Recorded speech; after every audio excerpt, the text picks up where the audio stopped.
నిన్నటిదాకా రాజధాని అనేది వైసీపీ నేతలకే నచ్చలేదు అనుకుంటా.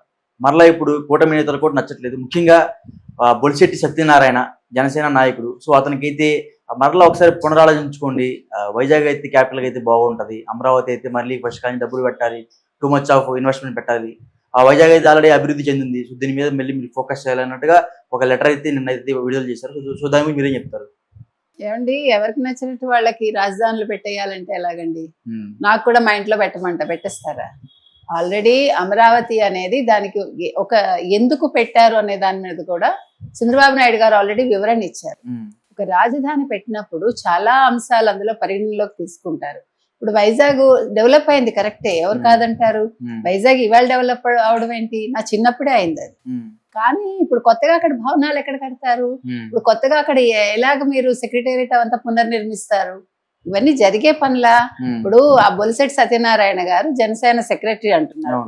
తర్వాత ఆయనకి ఉండే వ్యాపారాలంతా వైజాగ్ లో ఉన్నాయి, చిన్నవో పెద్దవో. ఆయన సబ్ కాంట్రాక్టర్ ఏదో, ఆయన రూట్స్ వచ్చి విజయనగరం. కాబట్టి ఆయన మాట్లాడారు అంటే ఆయన పర్సనల్ ఇంట్రెస్ట్ ఏమైనా ఉన్నాయేమో మనకు తెలియదు. కానీ ఆయన లెటర్ రాసే ముందు జనసేన అధ్యక్షుడు పవన్ కళ్యాణ్ తో మాట్లాడి కదా విడుదల చేయాలి, పవన్ కళ్యాణ్ గారు కదా చెప్పాలి. అంటే ఎవరికి వాళ్ళు ఒక పార్టీలో అలా మాట్లాడేస్తారా? ఎందుకంటున్నామంటే ఒక పార్టీకి అంటూ కొన్ని సిద్ధాంతాలు ఉంటాయి కదా. సిద్ధాంతాలు ఉన్నప్పుడు ఒక హైరార్కీ ఉంటుంది. హైరార్కీ అంటే ఏదో రాజరికం అంతా కాదు. ఒక అధ్యక్షులు ఉంటారు, సెక్రటరీ ఉంటారు, ఏవో ఉంటాయి కదా. సో ఇది అధ్యక్షుడికి తెలిసే బయటకు వచ్చిందా, అధ్యక్షుడికి తెలియకుండా బయటకు వచ్చిందా? దీని మీద పవన్ కళ్యాణ్ గారు కూడా మాట్లాడారు, ఎందుకంటే వివరణ ఇవ్వాలి. ఇది ఆయన మనసులో కూడా ఉందా? ఇప్పుడు మనకి అమరావతి ఇప్పుడు చాలా బిల్డింగ్లు ఉన్నాయి, టిడ్కో ఇళ్ళు ఉన్నాయి. ఇప్పుడు మనమే చూసాం, ఇప్పుడు అందులోనే కదా ఇది కార్యాలయాలంతా నడుస్తున్నాయండి. ఆయన అనవసరంగా చంద్రబాబు నాయుడు గారు ఆ రోజు టెంపరీ అనే ఒక పదం వాడబట్టి ఈ రోజు ఇంతమంది మాట్లాడారు. గత 5 ఏళ్లుగా వైసీపీ వాళ్ళు ఇష్టానికి మాట్లాడారు, మీకు తెలుసు. దాన్ని నాశనం పెట్టి దాన్ని వాడకుండా టిడ్కో ఇళ్ళు మళ్ళా కొడాలి నాని దొంగ ఫోర్జరీలు చేయించి దానికోసం 28 లక్షల నిమ్మకాయ నీళ్లు ఖర్చు పెట్టి ఒక్కొక్క ఇల్లు 5 లక్షల నుంచి 7 లక్షలకు అమ్ముకుని నానా గలాభా చేశాడు. ఓ పక్క చంద్రబాబు నాయుడు గారిని తిడుతూ ఆయన కట్టించిన ఇంటి మీద నువ్వు ఇంత లాభం పొందాలని చూసావు. అంటే వీళ్ళందరూ కూడా ఎంత దొంగలో మనం చెప్తున్నాం. అసలు ఎవరికైనా చిత్తశుద్ధి ఉందా? ఎవరికైనా రాష్ట్రాన్ని అభివృద్ధి చేయడం మీద ఉందా? ఎవరికైనా అసలు రాజధాని ఇంట్రెస్ట్ ఉందా?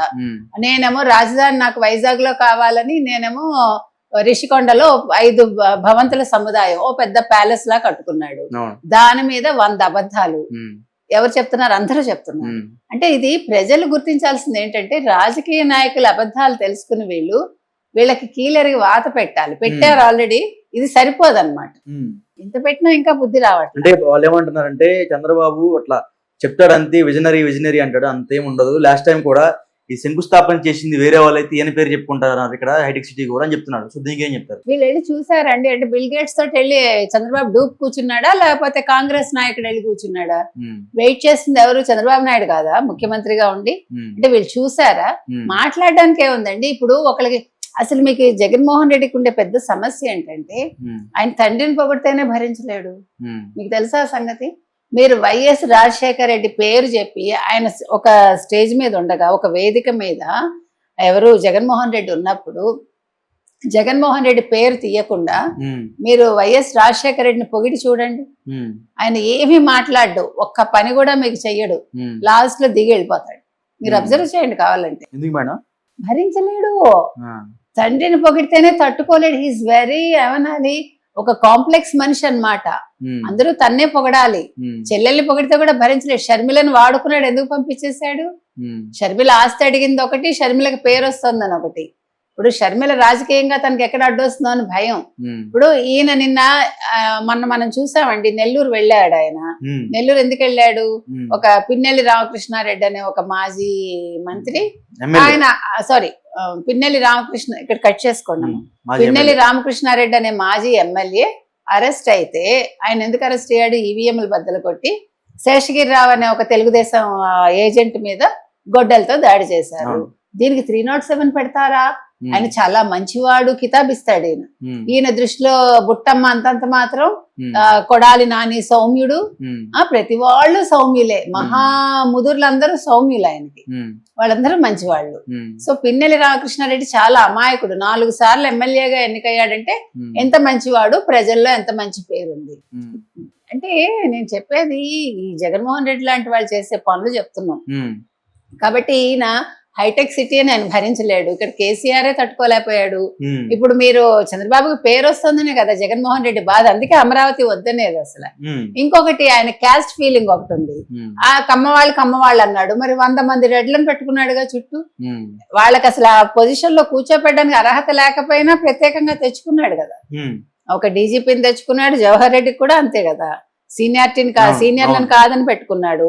మీరు ఎక్కడ చూసుకోండి రెడ్లు ఎంత దోచేశారు, వెంకటేశ్వర స్వామినే దోచేశారు వాళ్ళు, వెంకటేశ్వర స్వామి తోటే పెట్టుకున్నారు వాళ్ళు, ఒక్కొక్కడు పోతాడు. అందుకని ఎప్పుడు వెంకటేశ్వర స్వామి విషయంలో ఎవ్వడు ఏది పట్టుబట్టకూడదండి, ఆయన మోసం చేస్తే పోతారు.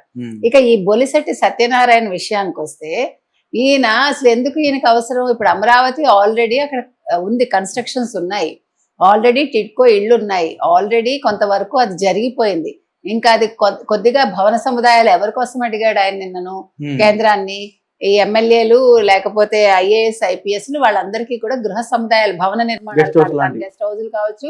మామూలుగా ఇప్పుడు ఈ ఐఏఎస్ ఐపీఎస్ కదా క్వార్టర్స్ ఇస్తారు కదండి, ఆ క్వార్టర్స్ కట్టడానికి ఆయన భవన సముదాయం నిర్మించడానికి ఆయన అడిగారు కేంద్రాన్ని.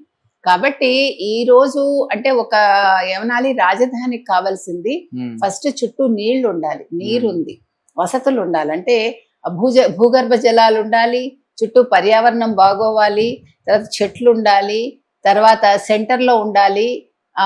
అంటే పారిశ్రామికంగా అభివృద్ధి చెందడానికి మీకు రైలు మార్గాలు కావచ్చు, రోడ్డు మార్గాలు కావచ్చు, లేదు విమానం కావచ్చు, ఏదైనా మనకి కన్వీనియంట్ గా ఉండాలి. ఇప్పుడు ఫారిన్ ఇన్వెస్టర్స్ వస్తారండి, వచ్చినప్పుడు వాళ్ళు ఏం చూసుకుంటారు అంటే తొందరగా పనులు ముగించుకోవాలి, డిస్టెన్స్, ఇవన్నీ చూసుకున్నాక నిర్మాణాలు జరుగుతాయి. ఇంకొకటి మనకి ఇటు విజయవాడ దగ్గర, అటు మద్రాసు వెళ్ళిపోవచ్చు, ఇటు బెంగళూరు వెళ్ళిపోవచ్చు విజయవాడ దగ్గర నుంచి. మీకు అదే కనుక వైజాగ్ అయితే చివరగా ఉంటుంది, అక్కడ విసిరేసినట్టు ఉంటుంది అది. కాబట్టి ఇవన్నీ ఆలోచించుకున్నాకే ఒక రాజధాని నిర్మాణం అనేది జరిగింది. అంటే వాళ్ళు ఏమంటున్నారంటే మేడం, కేవలం భూదందాలు, భూ రేట్లు పెంచుకోవడానికి అక్కడ వేలాది ఎకరాలు టీడీపీ నేతలకు ఉన్నాయి, కేవలం వాటి రేట్లు పెంచుకోవడానికి, రియల్ ఎస్టేట్లు పెంచడానికే అమరావతి అని టీడీపీ ఊగులాడుతుంది అంటున్నారు. దాని గురించి మరి వైసీపీ వాళ్ళకి వైజాగ్ లో ఉన్నాయా భూములు? వైసీపీ వాళ్ళకి అంటే వాళ్ళు ఏంటంటే డబ్బు సేవ్ చేసి ఆల్రెడీ డెవలప్ అయిన సిటీని ఇంకా డెవలప్ చేయాలండి. డెవలప్ చేయక ఆల్రెడీ డెవలప్డ్ అది.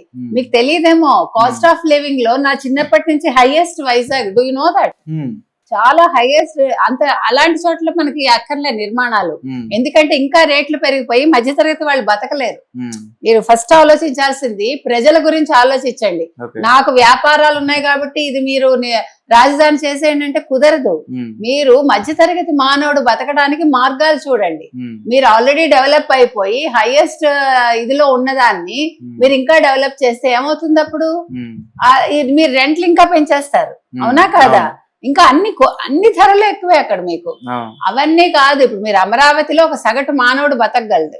మీరు చూడాల్సిన అంశాలు చాలా ఉన్నాయండి. నా కంటితో చూడడం కాదు, ప్రజల కంటితోటి, ప్రభుత్వం కంటితోటి చూడండి. మీరు చూసినప్పుడు అది సబబుగా అనిపిస్తుంది మీకు. లేదంటే మనం కోడిగుడ్డుకి వెంట్రుకలు పీకుతూ ఉంటాం. మన తెలుగు వాళ్ళకు ఉండే దౌర్భాగ్యం ఏంటంటే మనం ముందు కన్స్ట్రక్షన్ ఆలోచించాం, దాని డిస్ట్రక్షన్ ఆలోచిస్తాం. అదొక పెద్ద దౌర్భాగ్యం అండి. ఇప్పుడు మిగతా భాషల వాళ్ళు అలా ఉండరు. వాడు ప్రతిదీ నాది, ముందు నేను డెవలప్ అయిపోవాలని చూస్తాడు తప్ప ఇది ఇక్కడ పెట్టావా అక్కడ పెట్టావా ప్రభుత్వాన్ని నిలదీయడు. వాళ్ళు వాళ్ళ పతాకం ఎగురుతోందో లేదో చూసుకుంటారు. మన పతాకం ఎప్పుడు పీకేస్తామా అని మనం చూసుకుంటాం. కాబట్టి తెలుగు వాళ్ళు తెలుసుకోవాల్సింది మన అభివృద్ధి గురించి ఆలోచిద్దాం తప్ప ప్రాంతాలు ఇవి కాదండి. ఆల్రెడీ మనం చాలా కోల్పోయాం, నష్టపోయాం. అంటే బయట వాళ్ళ వల్ల నష్టపోయాం. కాబట్టి ఇప్పుడు మనం నష్టం చేసుకోవద్దు. మనం కష్టపడి